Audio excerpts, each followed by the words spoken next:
Hi guys, I'm back for chapter 21 of Blood on the River.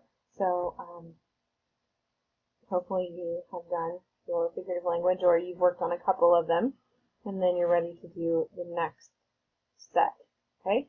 So we're going to go ahead and follow along with that, okay? Chapter 21, page 165. Follow along with me. Thank you. If your king have sent me presents, I also am a king, and this is my land. 8 days I will stay to receive them. Your father, Captain Newport, is to come to me. Not I to him, nor yet to your fort, neither will I bite at such a bait. And this was Chief Powhatan talking, and he sounds pretty agitated at this point with this quote that he has right here. And you remember, John Smith is supposed to crown him according to what King James wants him to do. So, Sam's a little hesitant about what's going to happen in this situation, and so is John Smith. So, we'll see. It is morning when I see Rahulsonook, the great Powhatan, for the first time. He is tall and imposing and strong and regal. He wears a necklace of large piece of copper and many strings of beads. If copper and beads are the Powhatan gold and jewels, then he must truly be wealthy. Captain Smith delivers his message. Will the great chief come to Jamestown to receive his gifts from King James? I see immediately that Captain Smith was right. An emperor should not be invited to come to another town to receive gifts. Chief Powhatan's eyes flash with anger. Your king has sent me presents, he demands. I also am the king, and this is my land. He displays his arms and fingers to show this is all his land. I will wait here 8 days to receive the gifts. Captain Newport is to come to me, not I to him. On the hike back to Jamestown, Captain Smith stomps his anger into Woodland Path. They know nothing, he shouts. Those Virginia Company investors sit in their velvet chairs and dream up what they want to accomplish here. They know nothing of the reality of what is here, and they're going to get us killed. They are idiots. I keep my eyes on the ground, and the soldiers do the same. None of us wants to say a word to Captain Smith when he's this angry. Who ever heard of making an emperor into a prince? He continues. Yet that is what they're trying to do. He kicks the fallen branch out of his way. No good will come of this. Mark my words. No good at all. Pretty angry. Back in Jamestown, Captain Smith delivers Chief Powhatan's message. Captain Newport frowns, but he is still determined to obey the orders from the Virginia Company. Chief Powhatan must be crowned a prince under King James. Captain Newport says he will travel to Oroocomoco to accomplish this task. Though the trip is only 12 miles across land, it is much longer by boat. Powhatan's gifts, an English bed, furniture, a copper pot, a wash basin, and a pitcher, a red cloak, shoes, and that troublesome crown, are loaded onto a barge for the 100-mile trip down the James River, or the Powhatan River, depending on who you're talking to, into the Chesapeake Bay, and up the Pamunkey River to Oroocomoco. Captain Newport and his men return from the coronation a week later. Captain Smith does not even ask how it all went. He is still fuming. The soldiers who were there tell us the story. Chief Powhatan was asked to kneel to receive his crown. He pretended to not understand. Captain Newport demonstrated the kneeling over and over again until he looked like a marionette on strings, and people began to snicker. Marionette is like a puppet, like a wooden puppet on strings. That's what a marionette is. Still, Chief Powhatan acted as if he did not understand. He absolutely would not kneel. Captain Smith nods smugly when he hears this. He understood perfectly, he says, and he refused to lower himself. Finally, Captain Newport ordered 2 soldiers to push down hard on Chief Powhatan's shoulders. This made the chief take one quick tripping step, and in that moment they placed the crown on his head. Then they shot off a round of musket fire to celebrate. Chief Powhatan was now officially a subject of King James I of England. He is happy with his new position, Captain Newport says. He gave me his mantle as a gift in return. But another soldier fills us in on the rest. He gave the mantle, and it is a beauty, because he really liked the bed and wash basin, copper pot, and what not. Do you know what else he gave Captain Newport? A pair of worn-out, sweaty, smelly old moccasins. I'll bet he spit in them too. That's what he thinks of that crown. Let me tell you, Chief Powhatan is a proud emperor. He does not want to be a prince under our King James.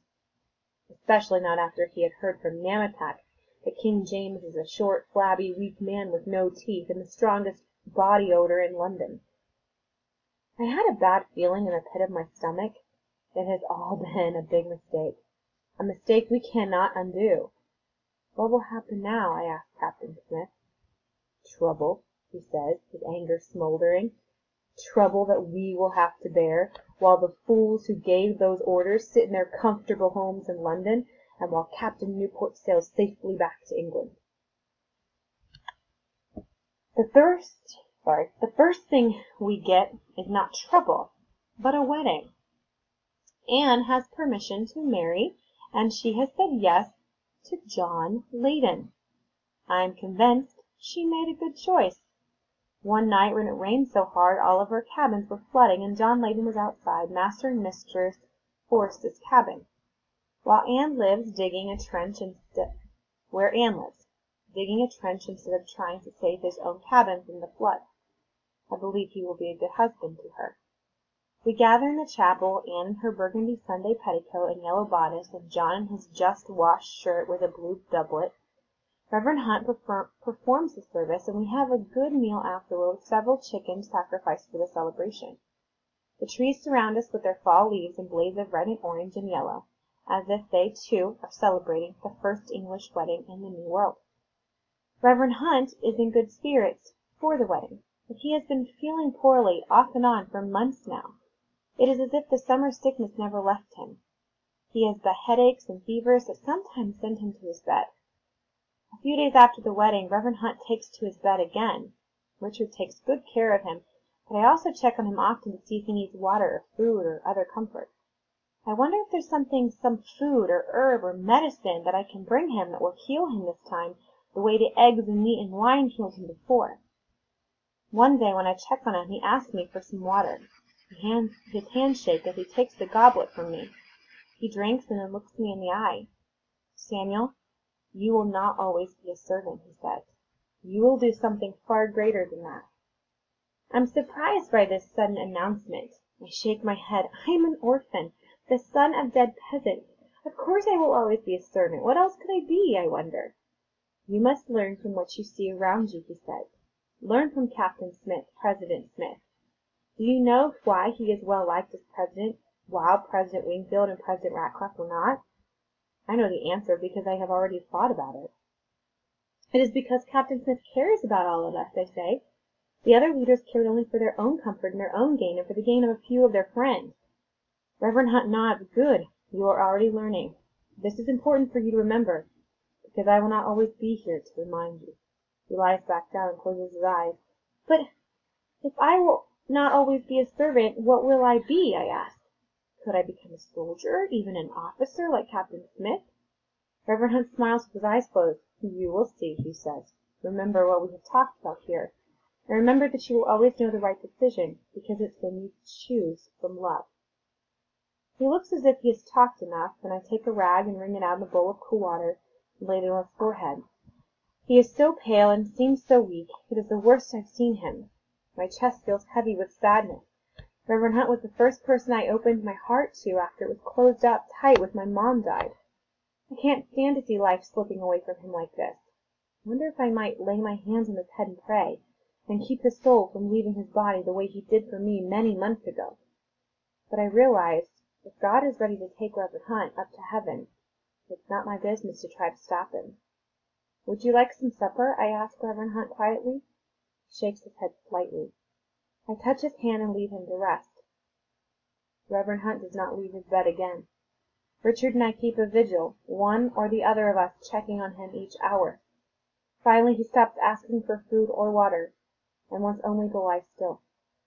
I know it's my last chance to speak to him, and I go in the evening, light a candle, and kneel by his bed. "Reverend Hunt," I whisper. He opens his eyes for a moment and nods, and I know he is listening. What do I want to say? Don't leave. Please stay. Pray for another miracle. I shake my head to stop these thoughts. He is leaving, I tell myself firmly. You can't stop it. "Reverend Hunt, thank you for teaching me," I say. I force myself to talk past the lump in my throat. "Thank you for treating me like I was worth something." The day we buried Reverend Hunt, it was raining and cold. My feet sink into the mud at the gravesite. Richard stands with me, both of us silent. We shoot off the cannons in Reverend Hunt's honor. A great man has gone to his reward in heaven. Sad chapter. What I would like you to do is see if you can go back into this chapter and find some figurative language and jot it down on your chart.